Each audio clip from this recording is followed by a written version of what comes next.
The world has ended not in fire, but in ice. After global warming spiraled out of control, humanity tried to fix the planet by building massive climate control machines. But the plan failed disastrously, and instead of saving the world, it froze it solid. Now the Earth is a frozen wasteland, buried under endless snow and ice. The few survivors who remain are forced to live underground in sealed bunkers called colonies, struggling to endure the eternal winter. But survival in this new world comes with a price, one that pushes people to the edge of their humanity. The movie begins with a glimpse of two terrified people running for their lives, trying to escape from an unseen threat. They are desperate, but a heavy door trapped them inside. We don't yet know what they were running from, or what happened to them. A voice explains how the world came to this. Years ago, to combat global warming, scientists built giant weather machines meant to cool the planet. But when the machines malfunctioned, they went too far. The temperature plummeted, killing crops, freezing oceans, and turning the Earth into a frozen graveyard. The very technology meant to save humanity became the reason for its downfall. Those who survived were forced underground, building colonies connected by tunnels and communication lines. Life in these colonies is harsh. Food is scarce, trust is thin, and disease is a death sentence. To prevent outbreaks, the colonies follow strict quarantine rules. Anyone who gets sick is isolated for 40 days. If they recover, they're allowed back. But if they don't, they're given two grim options: walk outside into the freezing death above, or be put down inside. We see these rules in action when a man named Mason drags an infected colonist toward the exit. The sick man pleads for mercy, insisting he can still recover, but Mason doesn't care. In this world, compassion is weakness, and fewer mouths to feed mean better chances for the rest. Another man, Sam, tries to stop him, arguing that the man deserves a choice. But Mason ignores him, pushes the man out into the snow, and executes him without hesitation. Sam, disgusted by what he's seen, storms off to find the colony's leader, Briggs. He reports Mason's cruelty, demanding that something be done. Briggs confronts Mason and warns him to follow protocol. People must be given their choice, but it's clear that Mason doesn't truly answer to anyone. He's brutal, pragmatic, and believes that kindness will get them all killed. Later, Sam visits his girlfriend Kai, who works in the colony's small lab. Her job is crucial. She's trying to preserve and grow seeds that might one day restore life to the Earth. Every sprout is a flicker of hope in a world where nothing grows. The problem is keeping them alive in the freezing underground conditions. They dream of finding a way to warm the soil again, to see something green in a world of white. Then, something extraordinary happens. A faint radio signal crackles through the static. A transmission from Colony 5, another bunker in their network. The message is broken and hard to understand, but it's enough to cause a stir. For months, maybe years, there's been only silence. Now, there's proof that someone else is still out there. Briggs gathers the survivors of Colony 7. He tells them they have to find out what's happening at Colony 5. Maybe their neighbors are in trouble. Or maybe, just maybe, they've found a way to survive. New technology, food, or even a sign of thaw. Sam immediately volunteers to go, and Briggs decides to lead the mission himself. When Briggs asks for more volunteers, the crowd goes silent. Everyone knows that stepping outside means almost certain death. The frozen wasteland has claimed countless lives. Just as it seems no one will go, a teenage boy named 𝗏𝗀𝗃 steps forward. He's young, brave, and perhaps foolish enough to believe they can make it. Before the team leaves, Briggs makes one final decision. He puts Kai in charge of the colony until they return. He doesn't trust Mason with leadership, not with his violent, unstable nature. Mason's expression hardens at the announcement. As Briggs, Sam, and 𝗏𝗃𝗃 prepare to face the deadly surface, trouble brews inside the colony. A grim secret is exposed. A couple has been hiding their illness, terrified of being quarantined or executed. During a tense community meeting, the woman suddenly begins coughing uncontrollably, her sickness impossible to hide any longer. The room erupts in panic. In a world where a single infection can doom an entire colony, mercy is no longer an option. The couple is immediately dragged away and locked in quarantine, their muffled cries echoing through the metal walls. Fear spreads faster than the virus itself, poisoning the fragile peace inside the bunker. Meanwhile, Briggs, Sam, and the young volunteer 𝗏𝗃𝗃 step out into the endless white void. The outside world is silent and dead. A frozen graveyard of skyscrapers buried under snow, cars entombed in ice, and bridges that hang like broken bones across the abyss. The cold bites through every layer of clothing, turning their breaths to clouds of mist. But they push forward, their only goal to reach Colony 5 and find out what happened there. The journey is brutal. They cross a narrow, crumbling bridge suspended over a deep chasm. The ice groans beneath their boots with every step. Not long after, they come across an abandoned car half buried in the snow. Peering inside, they're met with a haunting sight. A small family frozen in time. A mother and her child lie lifeless in the back seat. Beside them, a man sits slumped forward with a gun still in his hand. The terrible truth is clear. He ended their suffering before turning the weapon on himself. The silence is suffocating. Briggs gently picks up the gun, wipes the frost from its barrel, and hands it to 𝗏𝗏𝗏𝗏, silently arming the boy for what lies ahead. That night, the group takes shelter inside the wreckage of an old military helicopter. A relic from the past, when people still tried to save the world. They light a small fire and rest. When dawn comes, they resume their trek. After hours of pushing through the storm, they finally see it. The entrance to Colony 5. The snow around the hatch is stained dark red, and bloody handprints are smeared across the walls. The air feels wrong, too quiet, too still. 𝗏𝗏𝗏𝗏 hesitates, his voice trembling as he begs them not to go inside. But Briggs, bound by duty, refuses to turn back.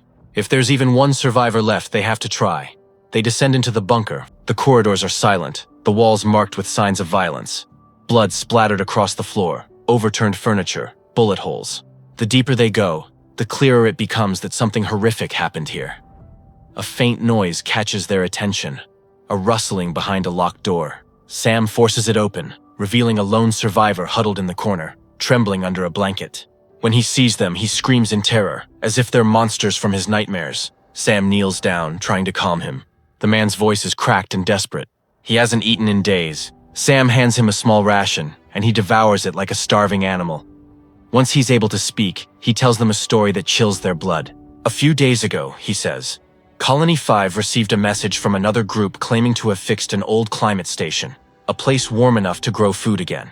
They promised fertile land and safety, asking for seeds in return. It sounded like paradise. But just as they were about to share their location, the signal cut off. Desperate for hope, the people of Colony 5 went out in search of that promised land. None of them ever came back. Then, days later, something else arrived instead. People who followed that same signal, but they were not like them anymore. The survivor lowers his voice to a whisper, eyes wide with fear. He says those who came weren't saviors. They were monsters, and they're still here, in the dark. Before Briggs can question him further, a loud clang echoes through the hallway. The three men try to take the survivor with them, but he is paralyzed with fear. He shoves them out of the room and slams the door shut, locking himself inside alone. Briggs, Sam, and 𝗏𝗏𝗏𝗏 have no choice but to move towards the sound. They follow the noise deeper into the heart of the colony, and what they see next freezes the blood in their veins. They see a group of feral, savage people. And these people are not just killing others. They are butchering human bodies and eating the flesh. The true, cannibalistic horror that has taken over Colony 5 is now staring right at them. The figures they see are humans, but they have been twisted by starvation into savage cannibals. Their teeth are filed into sharp and pointy. This also reveals the movie's first plot, where we saw two people running for their lives. They were from Colony 5, trying to escape these very monsters. Then a single, tiny sound escapes from 𝗏𝗏𝗏𝗏, a whimper of fear. It's enough. Every cannibal stops eating, slowly turning their heads toward the intruders.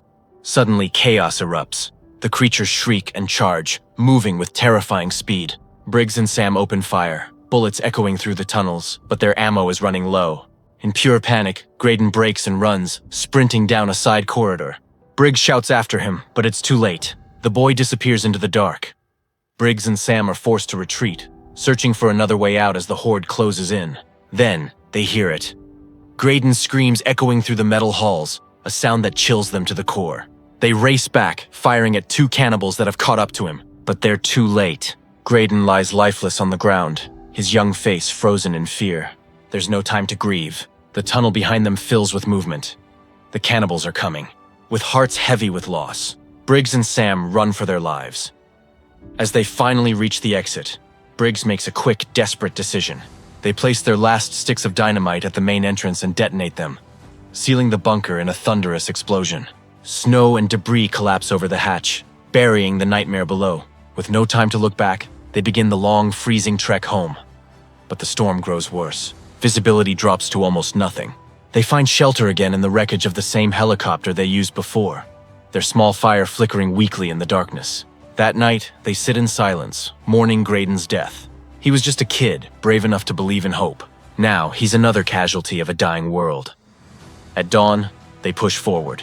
Then Sam stops in his tracks. In the snow behind them, footprints. The cannibals aren't trapped. Somehow, they've escaped and are now following their trail, hunting them through the endless white. A new race for survival begins. Briggs and Sam run across the open ice, their breaths coming out in ragged gasps. Behind them, the faint silhouettes of the cannibals emerge through the snowstorm, relentless and fast. The two men finally reach the unstable bridge, the only path back to Colony 7. They know what this means. If the cannibals cross here, their entire colony will be doomed. Briggs quickly sets the remaining dynamite on the bridge supports, but the cold is merciless. The fuses sputter and die before the flames can reach the explosives. Sam, seeing the cannibals closing in, yells for him to leave it. But Briggs already knows what he has to do. In his final act of sacrifice, he shoves Sam to safety, grabs the dynamite, and lights the fuse by hand. For a moment, he looks back, at the oncoming horde, at the world he's fought so hard to save.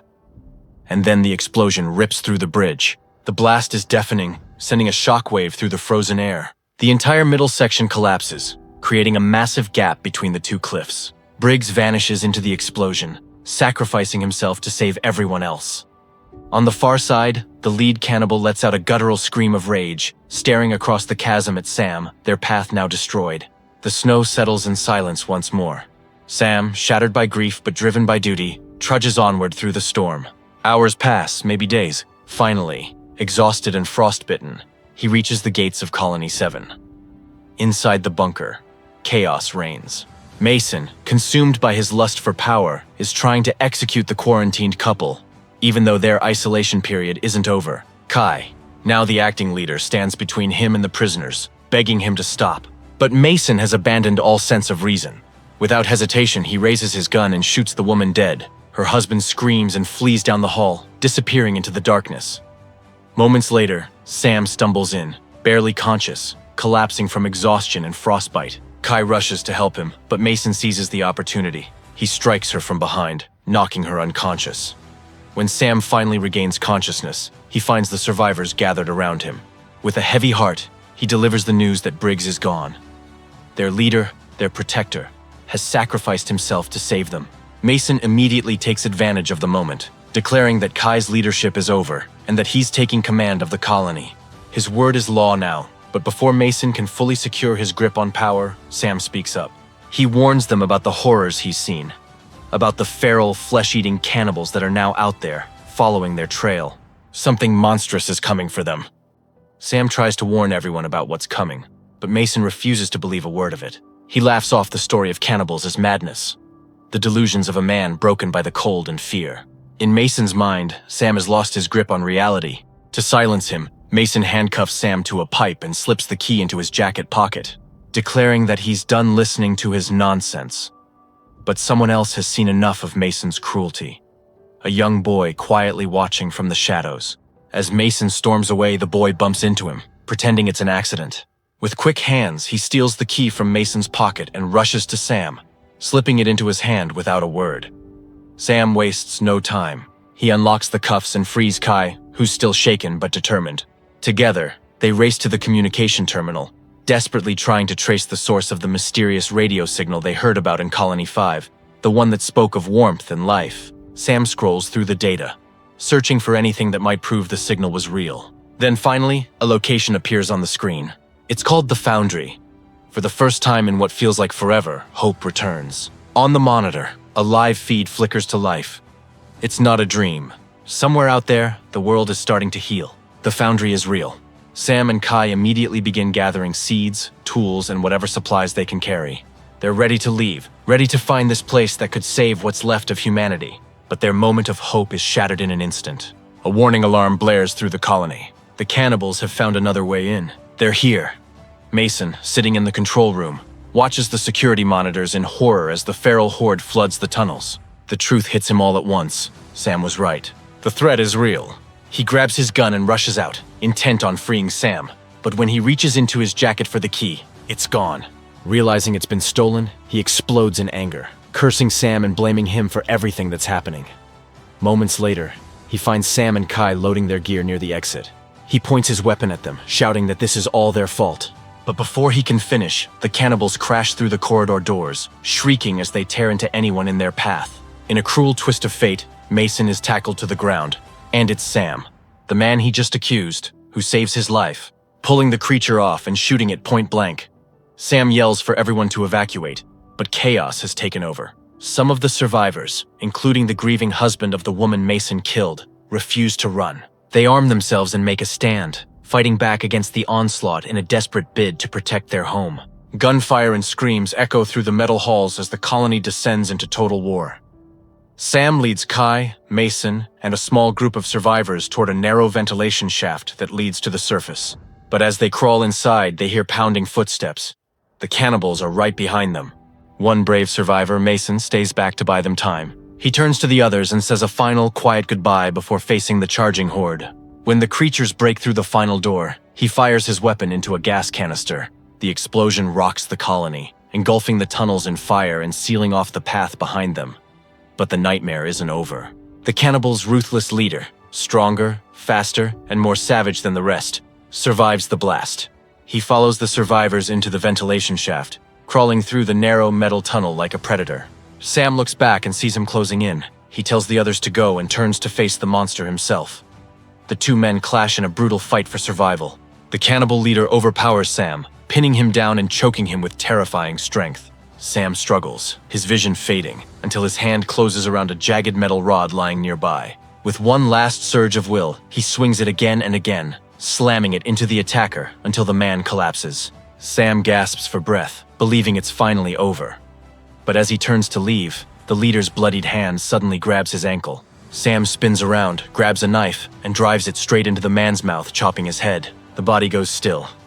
Crawling out of the vent, Sam emerges into the open air. Behind him, the entrance to Colony 7 is engulfed in flames. The cannibals trapped inside their own inferno. The few remaining survivors huddle together in the blizzard.